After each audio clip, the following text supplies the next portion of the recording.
Gracias al Señor por la oportunidad de estar con ustedes y también gracias al pastor y al equipo de la iglesia por la gentil invitación. Mi nombre es Tamar Montilla, para quienes no me conocen. Tengo un hijo de 22 años, Pablo, y Pablo vive conmigo. Él no lo sabe, pero él vive conmigo en Santiago.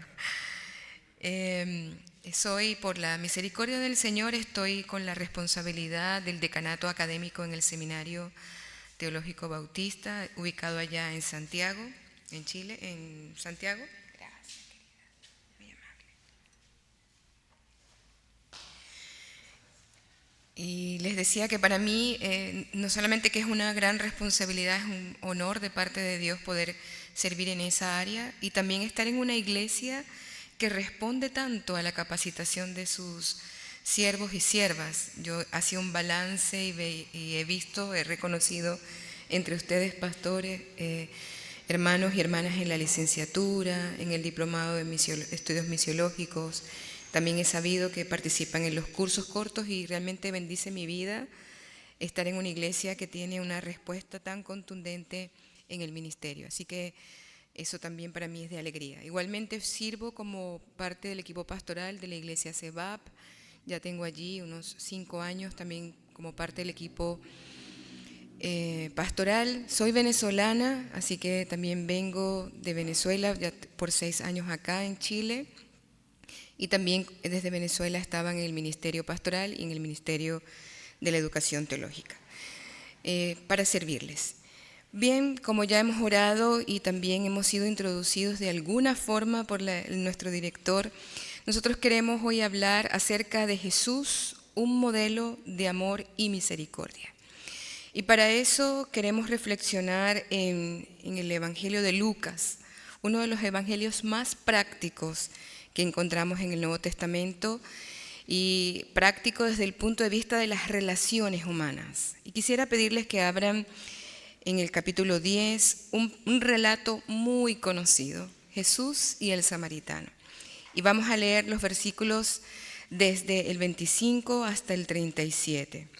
Dice así: He aquí un intérprete de la ley se levantó y dijo para probarle: Maestro, ¿haciendo qué cosas heredaré la vida eterna? Y observemos esta pregunta existencial. ¿Haciendo qué cosas heredaré la vida eterna? Y él le dijo: ¿qué está escrito en la ley? ¿Cómo lees? Aquel respondiendo dijo: amarás al Señor tu Dios con todo tu corazón y con toda tu alma y con todas tus fuerzas y con toda tu mente, y a tu prójimo como a ti mismo. Y le dijo: bien has respondido, haz esto y vivirás. Pero él, queriendo justificarse a sí mismo, dijo a Jesús: ¿y quién es mi prójimo? Respondiendo Jesús dijo: un hombre descendía de Jerusalén a Jericó y cayó en manos de ladrones, los cuales le despojaron e hiriéndole se fueron dejándole medio muerto. Aconteció que descendió un sacerdote por aquel camino y viéndole pasó de largo. Asimismo un levita, llegando cerca de aquel lugar y viéndole, pasó de largo. Pero un samaritano que iba de camino vino cerca de él y viéndole fue movido a misericordia. Y acercándose vendó sus heridas, echándoles aceite y vino y poniéndole en su cabalgadura, lo llevó al mesón y cuidó de él. Otro día, al partir, sacó 2 denarios y los dio al mesonero y le dijo: cuídamele y todo lo que gastes de más yo te lo pagaré cuando regrese. ¿Quién pues de estos 3 te parece que él fue el prójimo del que cayó en manos de los ladrones? Él dijo: el que usó de misericordia con él. Entonces Jesús le dijo: ve y haz tú lo mismo. Como sabemos, Jesús era un hombre de relaciones, era una persona de relaciones y conversaba constantemente con sus discípulos, pues a través del diálogo se abren siempre muchas oportunidades para enseñar y para aprender. Y a través de las conversaciones cotidianas Jesús enseñó a sus discípulos verdades profundas del reino. Abrió también oportunidades de salvación y también abrió oportunidades de sanidad. Constantemente Jesús estaba en esa dinámica relacional. Pero alrededor de toda la conversación y del trato de Jesús con los discípulos y con las personas que le seguían, siempre estaban los que lo perseguían con el propósito de probarlo. Y esto era así, estaba determinado desde la profecía, porque iba a ser barrera y obstáculo para que no se manifestara o no se revelara completamente el Mesías. A través de este relato tan cotidiano, como es el relato del encuentro de Jesús con el samaritano, pero también a la vez profundo, nosotros queremos relevar y extraer algunas lecciones prácticas para meditar en esto. ¿Cuál es el modelo de amor que nosotros seguimos? Y encontrar de una forma práctica que en Jesús encontramos pistas para amar de forma práctica, pero además para poner en marcha un plan de misericordia. Y quisiera hacerlo en esta ocasión destacando algunos elementos importantes del relato. La primera persona, además de Jesús, con la que nos encontramos es este maestro o intérprete de la ley. Si lo dijéramos en palabras actuales, estaríamos hablando de un experto en Pentateuco, ¿sí? Alguien que sabía claramente el contenido de los primeros 5 libros de nuestra Biblia. Un abogado, también podríamos decir que estamos ante un experto, un abogado que conocía realmente el manejo de la ley que había sido dada por Dios al pueblo de Israel. Ahora, miren qué cosa tan interesante, porque siendo un experto de la ley, un conocedor de la ley mosaica y rabínica, también tenía claridad de cómo tendría que ser el culto religioso según está determinado en los libros de la ley. De todas maneras, tenía preguntas existenciales. Y uno pudiera decir, pero bueno, esa era la trampa para atrapar a Jesús. Pero la verdad es que Él abre su corazón y no solamente que pregunta el contenido de los libros, para nosotros son los libros bíblicos, sino que Él plantea una pregunta profunda. ¿Qué tengo que hacer para realmente tener la vida eterna? Y allí enseguida uno se plantea una gran verdad. No es suficiente con conocer. La relación de Dios o el acercamiento para comprender la vida eterna va mucho más allá que el mero conocimiento. Es decir, está bien conocer la palabra, está bien memorizarla, está bien tener el detalle, pero más allá que eso es necesario hacernos las preguntas que responden a la profundidad de nuestra existencia misma. ¿Qué tengo que hacer, Señor, para saborear la profundidad y la plenitud de la vida que solamente tú me puedes dar? Esta pregunta esencial además nos revela un vínculo muy interesante. Cualquier persona que quiera tener entrada a la vida eterna se tiene que relacionar con el amor profundo de Dios. Miren la respuesta y hasta el asunto un poco paradójico, porque dice, ¿cómo hago para llegar a tener vida? Y el camino que Jesús va a irnos mostrando es la única manera para poder acceder a esa plenitud de vida, porque no es cualquier vida, es la vida que Jesús nos da. Es la vida que es profunda en Jesús. Es la vida que es eterna porque depende de Jesús. La única puerta posible para poder acceder a esta vida profunda es a través del amor. Y es realmente una manera hasta un poco simple si ustedes quieren, si queremos meditarlo desde el punto de vista de nuestro pensamiento humano, porque ¿cómo va a ser posible que entremos a la plenitud de la vida a través del amor?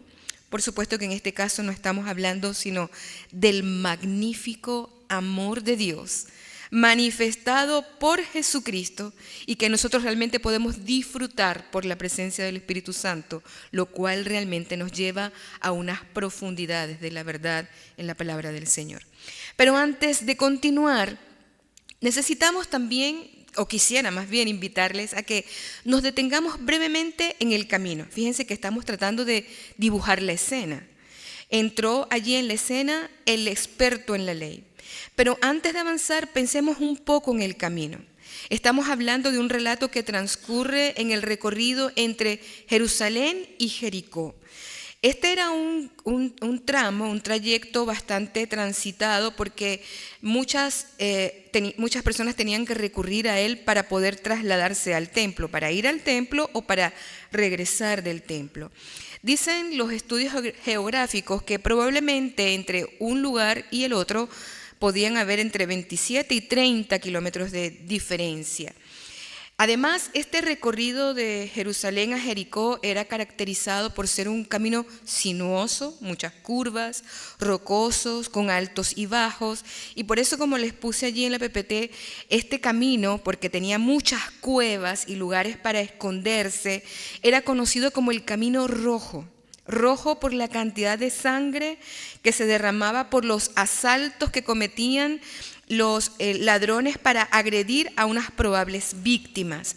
Entonces, este era un viaje y un trayecto de mucho peligro. Probablemente, como muchos senderos hay en distintas ciudades en Chile o en América Latina, encontramos senderos que son de mucha dificultad y mucha hostilidad. Prestemos atención cómo en este camino el viajante, para decirlo de alguna manera por el momento, se va trasladando y probablemente él iba con sus bolsillos llenos de dinero, tenía sus provisiones para el viaje, iba en un animal de traslado y dice que estaba en una cabalgadura, pero en el momento del ataque él quedó desprovisto de todo lo que llevaba, es decir, quedó sin el caballo, quedó sin dinero, quedó sin provisiones, lo robaron y lo dejaron maltrecho tirado en el piso. Me gusta una expresión que leí preparando el tema cuando dice que ellos, literalmente, los ladrones, lo molieron a palos y lo dejaron tirado en el suelo. No tuvieron misericordia, lo golpearon una y otra vez, no tuvieron amor, ni siquiera por lo que el prójimo tenía, y después de robarlo y lastimarlo, lo dejaron allí indefenso en el camino. Para los ladrones, personas enajenadas o afectadas por el pecado, ver esto, hacer esto es algo cotidiano, es algo común. No les importó propinarles esta cantidad de golpes y dejarlo allí en el suelo. El camino traduce para nosotros hoy día los espacios de hostilidad en los cuales nos desenvolvemos en la sociedad.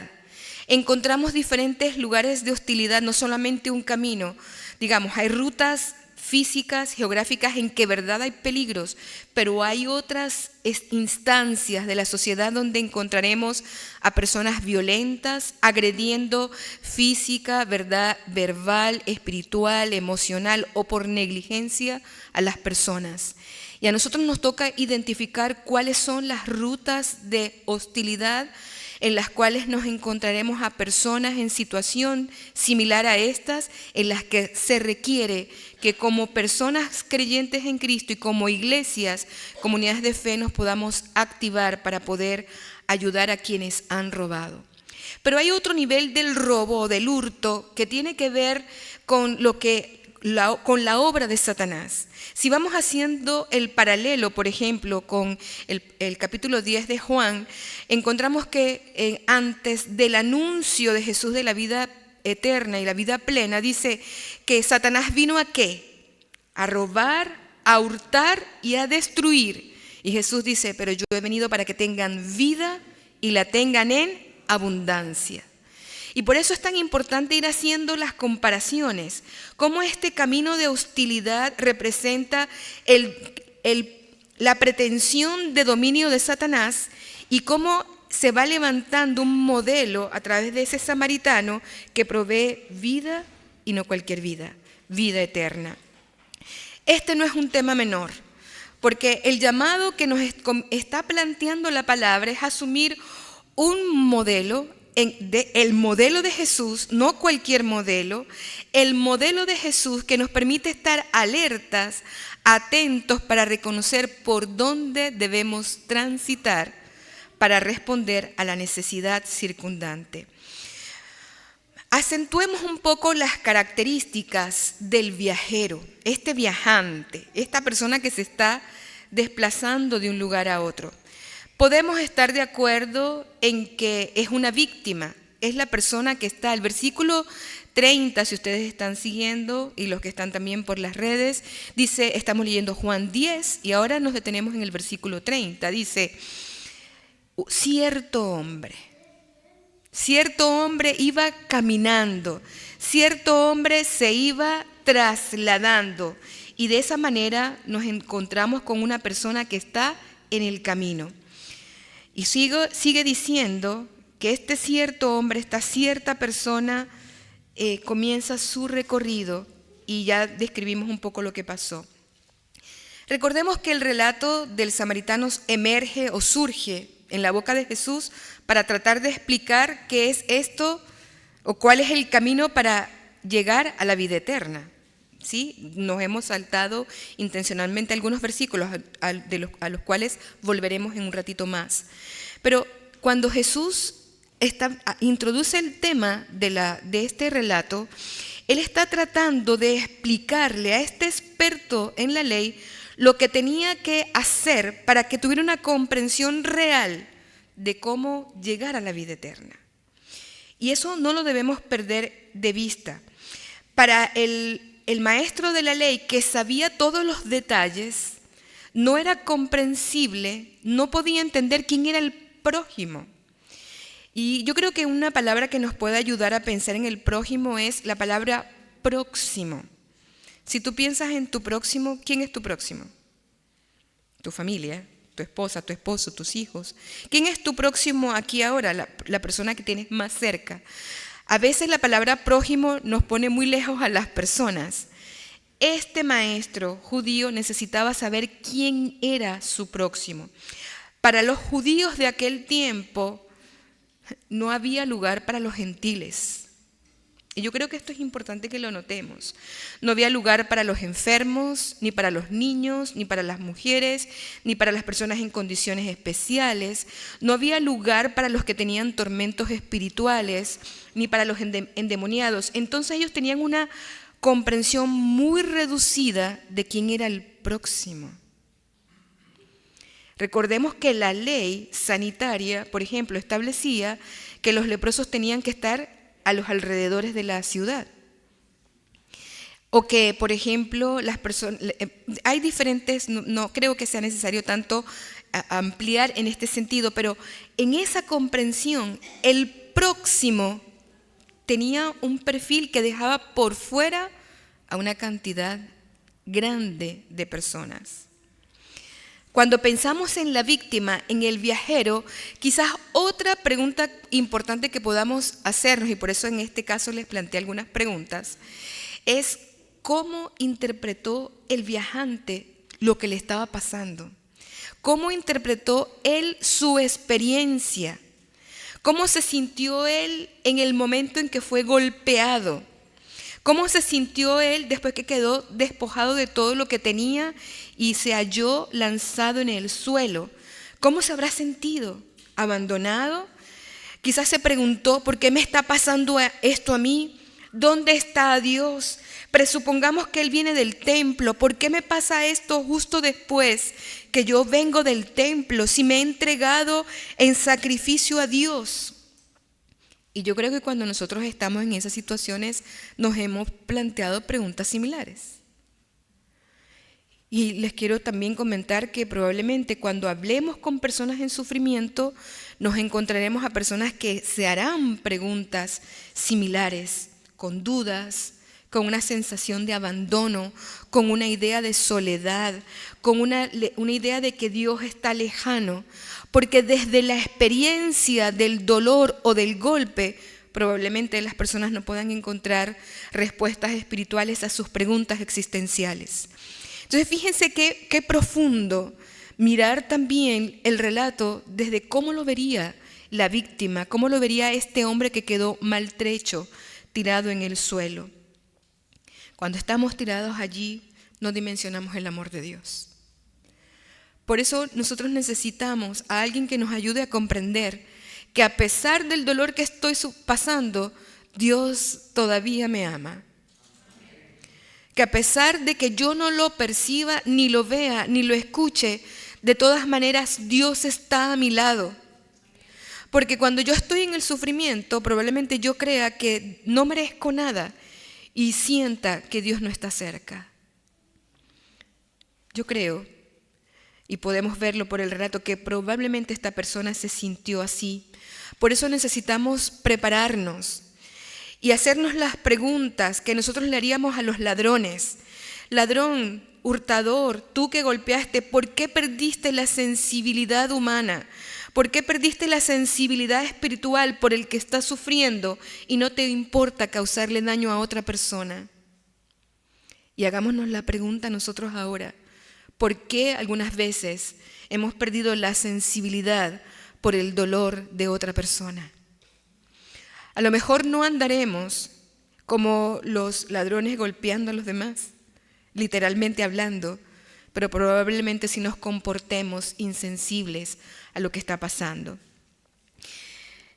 Enseguida aparecen los otros dos que van en el camino. Está el sacerdote y el levita.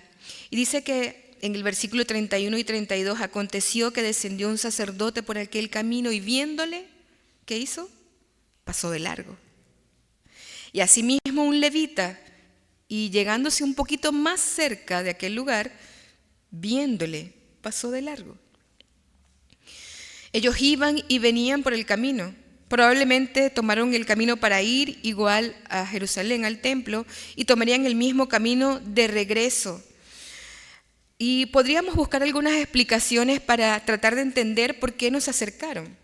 Creo que la explicación más generalizada y más aceptada es que, tal como estaba estipulado en la ley, después de haber servido o ministrado en el templo, porque ambos tenían un rol desde el punto de vista de la liturgia en el templo, entonces ellos no, si se acercaban, entraban en un periodo de impureza y por tanto no podían acercarse a un cuerpo muerto porque se podían contaminar. Y si lo hacían, entonces se tendrían que aislar por 7 días. Esto ustedes lo pueden profundizar posteriormente en el libro de Levíticos. Pero solamente para ponerlo en la mente, que esa es una válida y probable explicación. Sin embargo, uno se tendría que hacer también aquí una pregunta más de fondo. ¿Qué es lo más importante? ¿Cumplir la ley? ¿O la ley establecida en los escritos, o cumplir la ley de Dios de amar al próximo? Ahí vamos viendo qué es lo que realmente tendríamos que hacer. De alguna manera, en ellos también se había apagado la sensibilidad. Por cumplir el elemento litúrgico y religioso del servicio en el templo, se había apagado en ellos esa luz, se había apagado en ellos esa posibilidad de poder interpretar qué era lo más importante. Y yo creo que aquí también hay otro llamado, porque quizás es más fácil ver la insensibilidad en los ladrones que ver la insensibilidad en quienes tienen prácticas litúrgicas o religiosas. Yo no estoy hablando de cosas que conozca de ustedes, porque no les conozco, y eso me libra de ese pecado. Pero sí puedo hablar de lo que conozco como cristiana, de cómo algunas veces quedamos atrapados, ¿verdad?, en las dinámicas y pasamos por encima de las personas, pasamos por encima de las necesidades humanas y espirituales. Necesitamos detenernos para pensar por qué hoy día está tan devaluada la ayuda a la otra persona. Salgamos un poco del espacio de la estructura física de la iglesia y pensemos, cuando uno va por la calle y encuentra a alguien en una situación que amerita ayuda, ¿qué hacemos? Solemos pasar de largo. Algunas veces, en el mejor de los casos, quizás nos acercamos y vemos, pero no ofrecemos ayuda.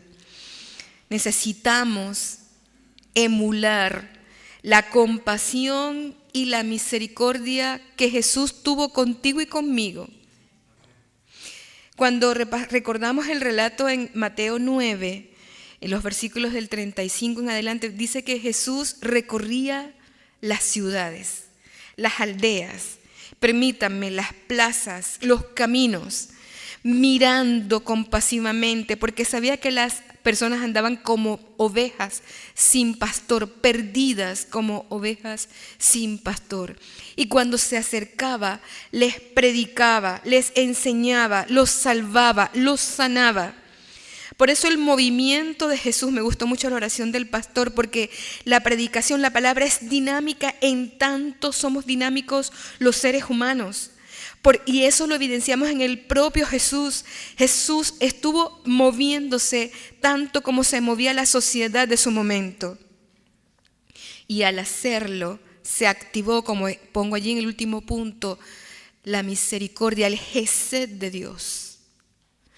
Una misericordia que está disponible a la necesidad del otro, que fue capaz de renunciar por misericordia. Cuando Dios te miró a ti y me miró a mí, todavía no estábamos vivos. Y yo creo que eso es la mayor demostración del amor de Dios, porque Él nos miró cuando estábamos en oscuridad y nos llevó a la luz. Cuando estábamos esclavos y sujetos al pecado y nos dio libertad y plenitud en Cristo. Cuando éramos hijos bastardos y ahora somos hijos con todos los derechos delante de la presencia del Señor. Ese movimiento que nosotros experimentamos por amor y misericordia solamente ocurrió por la intervención de Dios en nuestras vidas. Porque te miró con Gesed, con misericordia y nos transformó. Y en este caso nos podemos preguntar, ¿qué nos mueve para el servicio cristiano? ¿Nos mueve que hay que seguir un plan? ¿Nos mueve que hay que seguir una rutina? ¿Nos mueve que hay que seguir una liturgia? ¿O nos mueve la pasión del amor de Dios que pone en nuestro corazón para que estemos disponibles para mirar a la persona necesitada? ¿Qué es lo que nos mueve para ministrar? Y fíjense cómo ya también de estos dos actores del relato podemos extraer tantas aprendizajes de amor y de misericordia. En la escena aparece ahora el samaritano. Dice, pero un samaritano. Y quisiera mencionar que otra vez yo creo que siempre es bueno poner en perspectiva que Jesús está respondiendo a la pregunta de ¿y qué puedo hacer para tener vida eterna? ¿Sí? Y Jesús les dice, escuchen este relato, un samaritano. Miren, necesitamos poner los pies en tierra. Para los judíos que están allí alrededor de Jesús, atentos para atraparle, porque como este hombre viene a hablarnos como que si fuera el Mesías. Que Jesús en el relato dijera, después de mostrar las debilidades o el comportamiento del levita y del sacerdote, dijera, y un samaritano. Fue para ellos, la audiencia era muy odioso, porque los samaritanos representaban un pueblo que generaba repudio en el corazón, en el pensamiento judío. Entonces, la historia no se podía poner peor.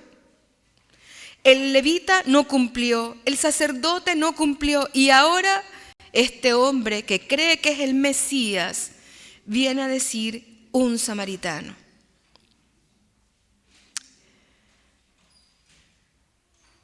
Los samaritanos, como sabemos, eran un pueblo excomulgado, era un pueblo rechazado. El relato por ejemplo, de Juan 4 da cuenta de eso, o Juan 8:48 da cuenta de esto, o también el Levítico da cuenta de esto. El pueblo era rechazado geográfica, política y religiosamente. Entonces, de una forma paradójica, Jesús introduce el cambio del cual quiere hablar a través de la inclusión de una persona que tiene mucho que decirle al pueblo judío, contrariamente de lo que ellos están esperando. El samaritano representa el amor y la misericordia de Dios. Y esta persona se detiene, su corazón se agita, porque eso significa experimentar el Gesed de Dios.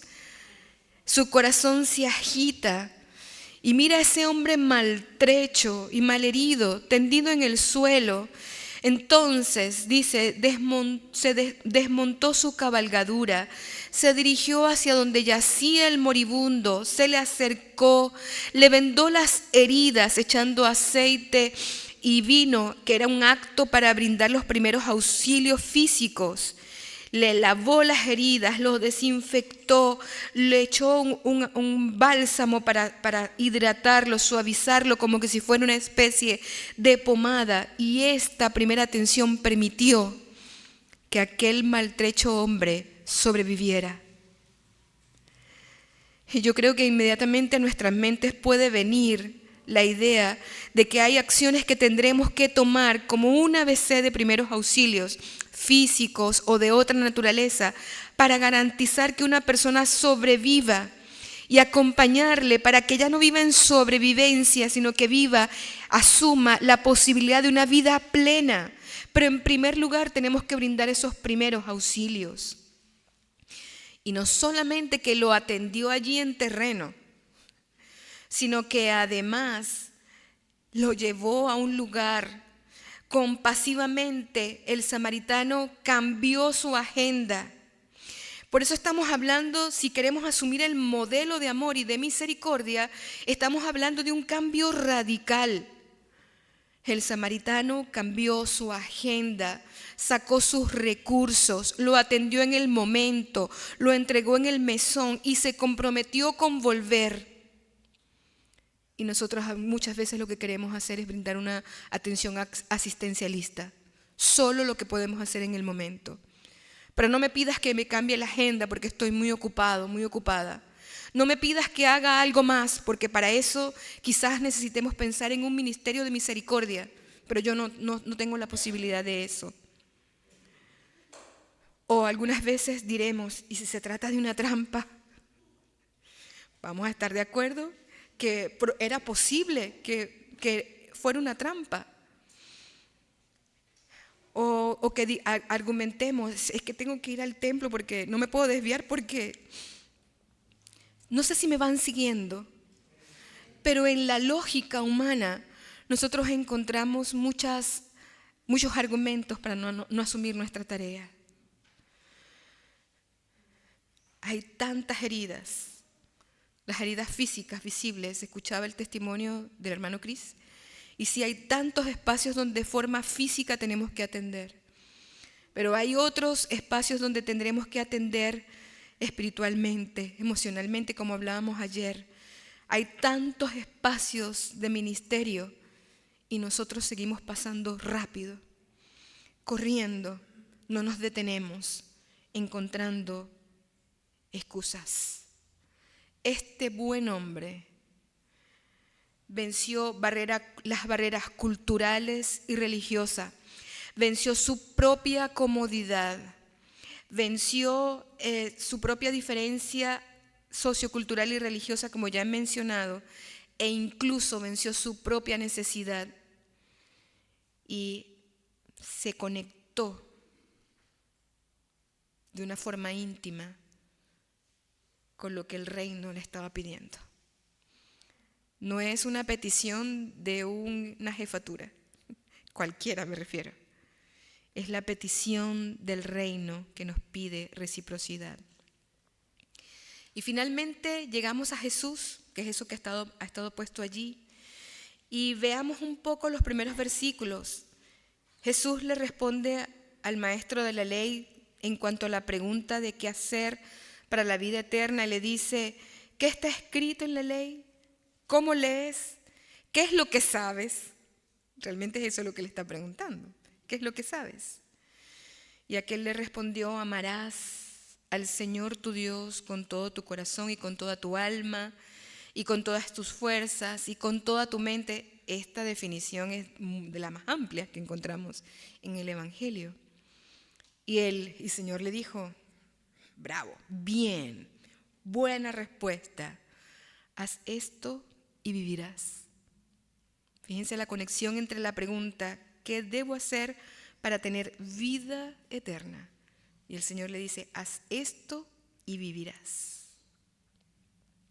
Y después volvemos a ver a Jesús otra vez hablando en los versículos 36 y 37 y le pregunta, bueno, ya te lo expliqué. ¿Quién pues de estos tres te parece que fue el prójimo del que cayó en manos de los ladrones? Y le vuelve a decir, le respondió el maestro, él dijo, el que usó de misericordia con él. Y Jesús le dice, entonces, ve y haz tú lo mismo. Ahí está tu respuesta de cómo puedes entrar a disfrutar la vida eterna. A través de este relato que parecía tan simple, Jesús evita dos cosas.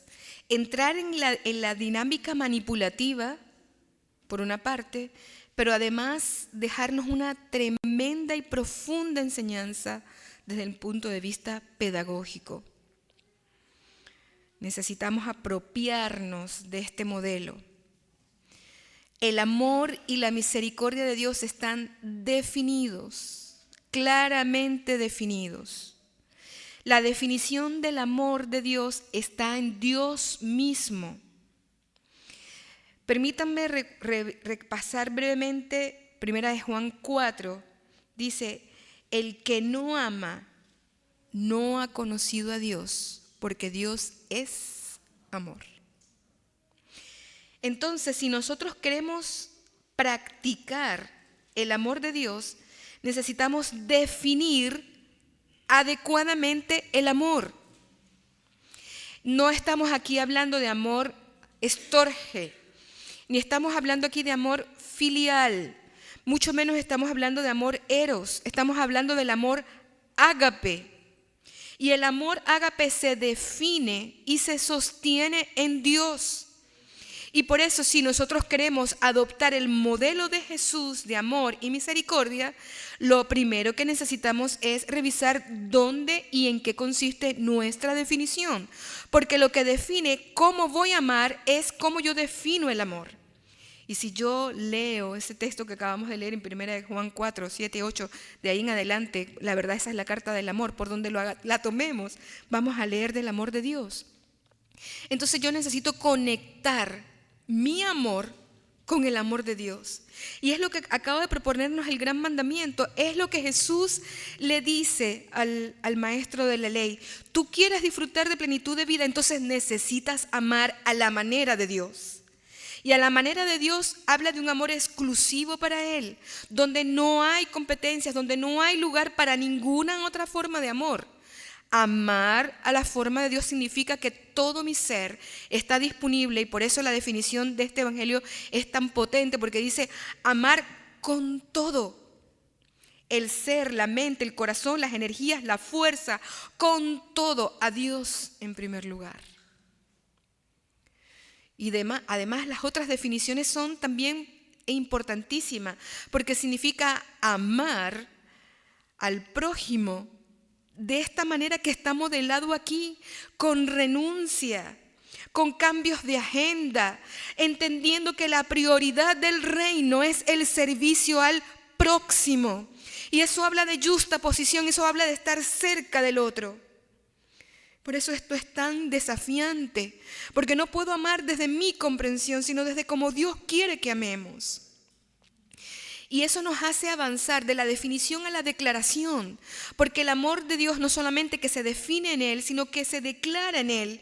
Por eso hemos citado y volveremos a citar tantas veces Juan 3:16, donde dice, porque de tal manera amó Dios al mundo que ha dado a su Hijo unigénito para que todo aquel que en Él cree no se pierda, mas tenga vida eterna. Y ahí está la más poderosa declaración de amor. Dios ama a toda la humanidad de una forma singular. Nadie más ha existido, ni existe hoy, ni podrá existir que ame de tal manera, con tanto poder como lo declara el amor de Dios. Pero la invitación de Dios es a que tú y yo avancemos a declarar ese amor de la misma manera y con la misma profundidad, a amar de manera incondicional, de manera entregada, de manera completa, para que no haya ni barreras, para que no haya ni edades ni condiciones que limiten su amor. Pero ojo, hay un riesgo, porque podríamos quedarnos en las definiciones, podríamos quedarnos en las declaraciones, y por eso pasamos a un nivel mayor de compromiso. Necesitamos demostrar. Denme un permiso, un momento, por favor. La demostración del amor en Jesús se concreta en la cruz del Calvario, ¿no es cierto? Tal como lo relata el poema de Filipenses 2, desde el 5 en adelante, dice: queridos, imiten la actitud de Cristo, el cual, siendo en forma de Dios, no estimó el ser igual a Dios como cosa que aferrarse, sino que hizo, se entregó, se rindió, se encarnó, se despojó, se envolvió. Ese es el amor que nos interpela. Ese es el amor que nos invita a demostrar. Entonces no somos llamados a tener solamente un amor que se define teológica y bíblicamente. No somos llamados solos a tener un amor que se declara con bonitas palabras o que se presente en un eslogan, en un lema anual. Necesitamos demostrar el amor de Dios. Y la noticia, queridos hermanos y hermanas, y con esto nos vamos acercando al final de esta reflexión, es que Dios eligió a su iglesia para que seamos sus manos, sus pies, su boca, su corazón en medio de una sociedad corrompida por causa del pecado. Por eso no puede bastarnos con definir o responder a la pregunta de la vida eterna solamente de manera conceptual. Necesitamos responderla de forma práctica. La vida eterna es el tema esencial de la vida humana. Dijo Pascal que en cada ser humano hay un vacío que solamente se puede llenar con la presencia de Dios. Por eso la pregunta de este maestro de la ley es tan profunda. Dime, maestro, ¿qué puedo hacer para tener vida eterna? Esa es la pregunta que tú y yo nos hemos hecho. O a lo mejor es la pregunta que tú te estás haciendo hoy día, aquí presente o allá en la transmisión. Probablemente tú tienes esa pregunta hoy. Y yo quiero decirte a la luz de la palabra que la única manera de responder esa pregunta es a través de Jesús, nuestro Salvador. Y si tú tienes esa lucha en este momento, Jesús está disponible para darte salvación y vida eterna. Lo único que tienes que hacer es confesar tu condición de pecado y venir a la cruz con humildad. No se trata de religión, se trata de una vida espiritual nueva con Dios. Y de esa manera tu pregunta de fe y de existencialismo se resuelve, porque solo en Dios tenemos garantía de plenitud de vida. Su amor sacrificial está disponible para toda la humanidad. Y tú y yo, hombres y mujeres de fe, somos llamados a adoptar el ministerio de la reconciliación, de ir tal como Jesús por las aldeas, por el mall, por la playa, por las calles, por las veredas, a percibir quién tiene necesidad para predicar el mensaje de transformación. El modelo de amor y misericordia evidenciado por Jesús no solo se define, no solo se declara, principalmente se demuestra, se evidencia. Y como decía hace algunos días en otro espacio, necesitamos reflexionar y definir, sí. Pero la reflexión tiene que ir al lado de la acción, porque si no, la reflexión sin acción queda vacía. Al igual que si solo abrazamos la acción sin reflexión, estaremos en una carrera de hiperactivismo sin fruto y sin sentido. Por eso esos tres aspectos son tan importantes. Definamos correctamente el amor y la misericordia, declarémoslo de forma poderosa, pero además demostremos que Dios nos ama de forma concreta. Termino con esta idea. En 3 ocasiones en el pasaje, Jesús nos invita a poner las manos en el arado. Jesús le dice en una primera ocasión, en el versículo 28, al maestro de la ley, le dice: haz esto y vivirás. Y en el medio dice que el samaritano fue movido a misericordia. Somos una segunda vez movidos a misericordia. Y al final, en el versículo 37, y eso en la mitad lo digo en el versículo 33, y en el versículo 37 dice: ve tú y haz lo mismo. Y la pregunta final de la palabra para nosotros es hoy: ¿estás dispuesto a ir y hacer lo mismo? ¿Quieres tú responder al Señor para servir en amor y misericordia? Si el Señor te ha llamado, yo te quiero pedir que te pongas en pie y vamos a orar para que el Señor haga que esta obra se complete en nuestras vidas. Señor, gracias por tu palabra, gracias por hablarnos, gracias por darnos la oportunidad de repasar este relato tan conocido, un relato poderoso en el que vemos expresado tu amor. Padre, te damos gracias porque tú nos miraste con misericordia, como habla esta historia, cuando nosotros estábamos muertos en nuestros delitos, en nuestros pecados, cuando no había ningún proyecto de vida, tú nos miraste y dijiste: lo voy a amar. Y por eso, Señor, te damos gracias por amarnos, por llamarnos para salvación, por darnos la oportunidad de una vida que puede ser plena hoy mismo, Señor. Gracias. Te alabamos, Señor, por tu amor que no podemos medir. Se pierde de nuestra vista y de nuestra comprensión tu amor. Y ahora nosotros queremos responder a ti, Señor, a lo que nos has dicho.